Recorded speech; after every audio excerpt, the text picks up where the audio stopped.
Louange à Dieu et salut et bénédiction sur son prophète Mohammed. Bonjour et bienvenue. Nous savons que l'Occident s'est fait une image totalement erronée du prophète de l'islam, Dieu le bénisse, une image héritée des croisades, à savoir qu'un homme est apparu en Arabie, prétendant faussement être prophète et recevoir la révélation, l'épée à la main, tranchant les têtes et faisant sienne toute jolie femme qu'il apercevait. Cette fausse image persiste encore de nos jours.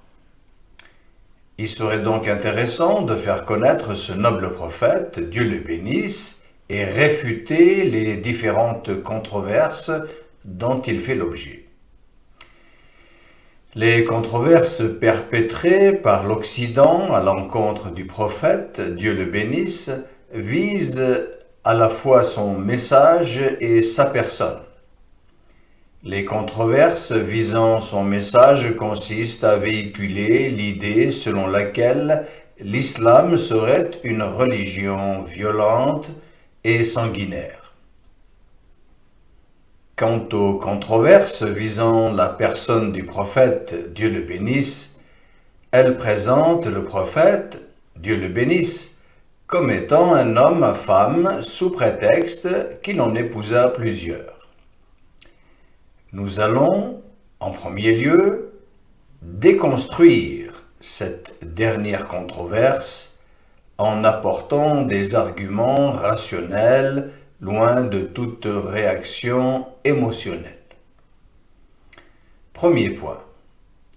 Commençons par cette simple question. Le prophète Mohammed, Dieu le bénisse, est-il le seul prophète à avoir pratiqué la polygamie? Sinon, quels sont les prophètes de Dieu qui l'ont pratiqué avant lui?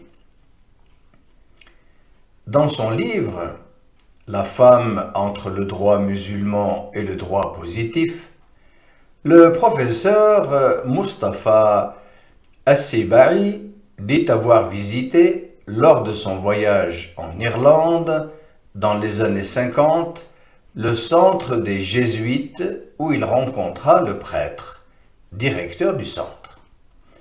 Au fil de leur conversation, ils en arrivèrent à parler du prophète de l'islam, Mohammed ibn Abdillah, béni soit-il. Le prêtre lui dit alors, « Nous, en Occident, nous ne pouvons respecter un homme qui a eu 9 femmes. » Le professeur As-Sibai répond alors sereinement, « Vous dites ne pas avoir de respect pour un homme qui a eu 9 femmes. Est-ce que vous respectez David et Salomon? » Bien sûr, répondit le prêtre. Il s'agit de prophètes de la Bible. As-Sibai lui dit alors, « Ne savez-vous pas que David avait 100 femmes et que Salomon en avait 1000? » Oui, dit le prêtre. As-Sibai lui dit alors, « Comment pouvez-vous respecter des hommes dont l'un a eu 100 femmes et l'autre 1000 femmes, et ne pas respecter un homme qui n'en a eu que 9? » Le prêtre resta pensif et présenta alors ses excuses. Il paraît dès lors que le prophète Mohammed, Dieu le bénisse, n'est pas le seul prophète à avoir eu plusieurs femmes. Alors, pourquoi donc un tel acharnement sur sa personne? Deuxième point, analysons les différentes phases de sa vie conjugale. Première phase, jusqu'à l'âge de 25 ans, le prophète, Dieu le bénisse, est alors célibataire et n'a point connu de femme, ce qui n'est pas habituel dans un environnement où la prostitution est répandue sans être réprouvée. Deuxième phase, de 25 à 50 ans, le prophète, Dieu le bénisse, est marié à une seule femme qui est son aînée de 15 ans. Qui plus est, avait déjà été marié à 2 reprises et avait des enfants issus des 2 précédents mariages.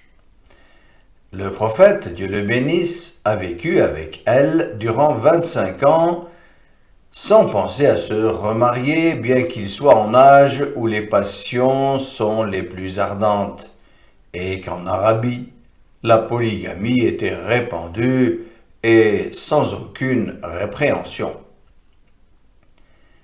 Troisième phase. Entre 50 et 52 ans, après le décès de son épouse Khadija, le prophète, Dieu le bénisse, était si triste qu'il demeura sans mariage par amour et fidélité pour Khadija. Quatrième phase. De 52 à 60 ans, le prophète, Dieu le bénisse, épouse plusieurs femmes pour des raisons politiques, stratégiques, sociales et humanistes. La première femme qu'il épouse est Saouda bintu Zam'a, une femme très âgée, plus âgée que Khadija. Le prophète aurait-il agi par pure passion? Saouda fut la première femme veuve de la nouvelle ère islamique. Son mari mourut lors du retour de la première immigration en Abyssinie. Sa famille n'était pas musulmane. Qui pourrait prendre en charge cette pauvre femme sans défense? Qui épouserait une femme âgée? Il fallait être prophète pour le faire. Ainsi, les détracteurs du prophète, Dieu le bénisse, le dénigrent en ce qui fait sa grandeur. De plus, serait-il censé que la passion du prophète, Dieu le bénisse, pour les femmes ne se serait manifestée qu'après l'âge de 52 ans? Et de quel plaisir s'agit-il pour un homme qui n'a pas connu de jour de repos, qui était constamment pris par ses différentes responsabilités au plus haut niveau de l'État musulman? Certains seront tentés de penser que la multitude d'épouses rime avec le bien-être matériel, le luxe et la vie d'aisance à l'instar des palais royaux de l'époque. Or, la vie du prophète, Dieu le bénisse, était tout autre. Sa biographie nous le fait découvrir comme étant un homme qui a constamment vécu dans la difficulté. Sa vie aux côtés de ses épouses fut également difficile, ascète et que personne n'aurait pu supporter. Aïcha, son épouse, que Dieu soit satisfait d'elle, a dit « Il nous arrivait d'observer la nouvelle lune, puis la suivante, 3 nouvelles lunes en 2 mois sans qu'aucun feu ne soit allumé dans les foyers du prophète, Dieu le bénisse. » « De quoi viviez-vous alors ?» lui dit son neveu Urwa ibn az-Zubayr. Elle répondit « De dattes et d'eau. » Il ne prenait donc aucun repas chaud pendant 2 mois. Cinquième phase. De 60 à 63 ans. Dieu dit dans le Coran, en s'adressant au prophète, béni soit-il, La yahillu laka an-nisa'u min ba'd. Il ne t'est plus permis d'épouser désormais d'autres femmes. Dieu lui interdit donc de se marier à nouveau. D'après toutes ces phases, il est évident que les différents mariages du prophète, Dieu le bénisse, n'ont guère été motivés par une quelconque passion ardente qu'il éprouverait pour les femmes. La question qui se pose est, quelles en étaient les causes?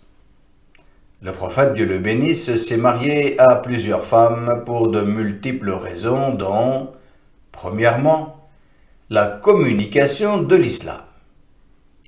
Il était indispensable qu'un groupe de personnes puisse transmettre les différents détails de la vie quotidienne du prophète, Dieu le bénisse, chez lui, avec ses épouses.